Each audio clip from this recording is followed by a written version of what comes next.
Dieu nous parle.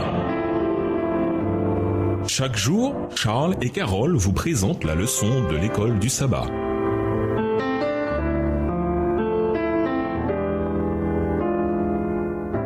Bienvenue dans votre émission Dieu nous parle. Nous voilà au lundi 12 septembre, entendre les plaintes. Alors que le Christ marchait dans Jérusalem, Capernaum et d'autres villes de son époque, les malades, les handicapés et les pauvres se rassemblaient autour de lui, le médecin. Il avait de la compassion pour l'humanité souffrante. Dans la ville, il y a plus de tout. Plus de gens, plus de bâtiments, plus de circulation et plus de problèmes.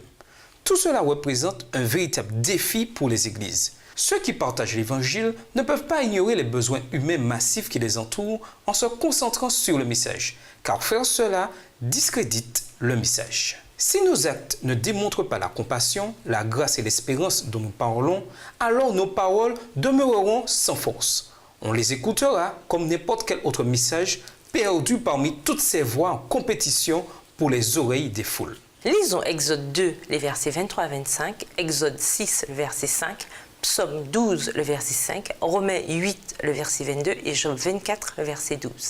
Quel est le message de ces textes pour nous? Exode 2, les versets 23 à 25. Longtemps après, le roi d'Égypte mourut, et les enfants d'Israël gémissaient encore sous la servitude et poussaient des cris. Ces cris que leur arrachait la servitude montèrent jusqu'à Dieu.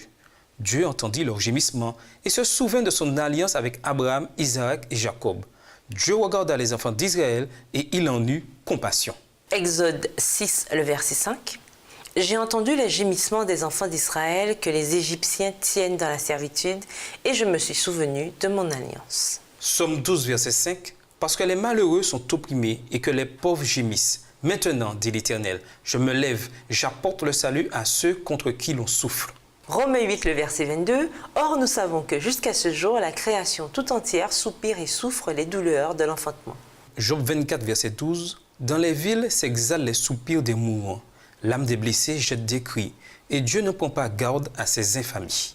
Notre monde est un lieu de souffrance qui gémit sous le poids et les souffrances du péché. Aucun de nous, quel qu'il soit, n'échappe à cette réalité. Cette souffrance nous offre aussi de puissantes occasions de témoigner. Mais nous devons être prudents.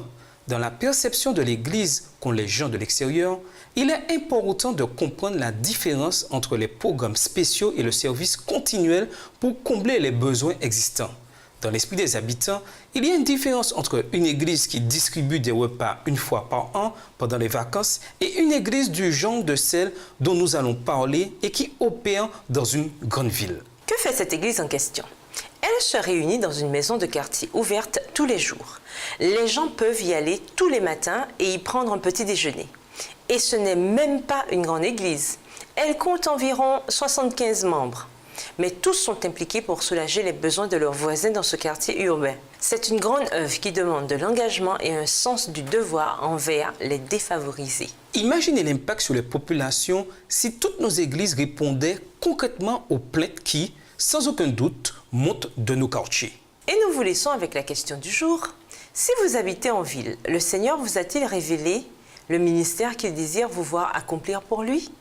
Au revoir. Et à demain si Dieu veut. Dieu nous parle. Chaque jour, Charles et Carole vous présentent la leçon de l'école du sabbat.